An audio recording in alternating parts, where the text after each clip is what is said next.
এই যে ভিডিওটা, এটা হচ্ছে Matla tourism property, West Bengal ট্যুরিজমের সজনেখালি টাইগার রিজার্ভের ভেতরে এটা একমাত্র প্রপার্টি যেখানে লজিং বোর্ডিংয়ের অ্যাকোমোডেশন আছে।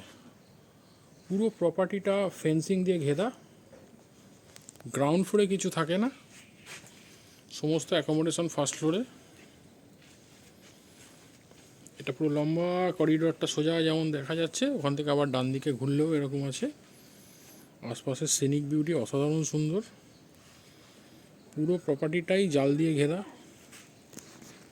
প্রপার্টিটার মধ্যে সুন্দরবনের যেটা মেন আকর্ষণ, শ্বাসমূল, পুরো শ্বাসমূল হয়ে রয়েছে।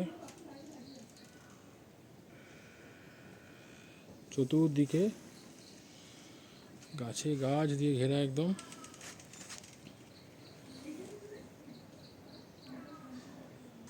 অ্যাকচুয়ালি এই প্রপার্টিটা ওই যে দূরে গেটটা, ওই গেট দিয়ে সবাই আসে, ওখানে বোট নোঙর করে যায়, তারপর সবাই হেঁটে আসে, হেঁটে এসে এই রাস্তাটা দিয়ে হয়ে এইখান দিয়ে প্রপার্টিটার মধ্যে এন্ট্রেন্স আর কি।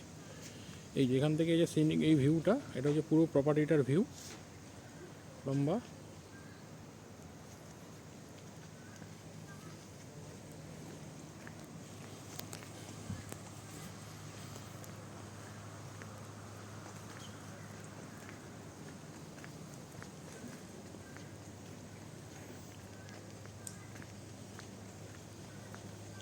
এই যে গভর্নমেন্ট অফ ওয়েস্ট বেঙ্গলের Matla tourism property, department of tourism, government of West Bengal.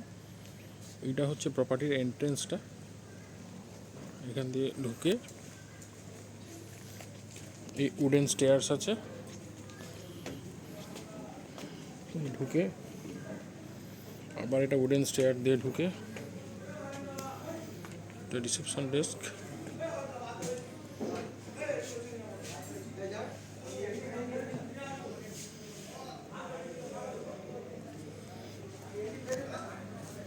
এদিকটাও একটা লম্বা করিডোর। এটা আবার লম্বা লবি দিয়ে উঠে যে যার রুম। এখানে পর লেফট সাইডগুলোতে এক একটা রুম নাম্বার।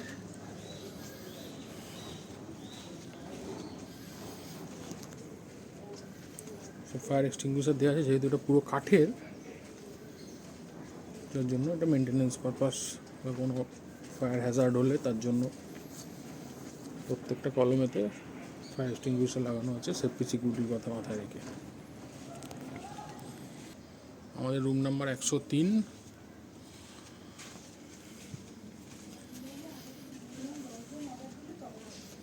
এটা হচ্ছে 102।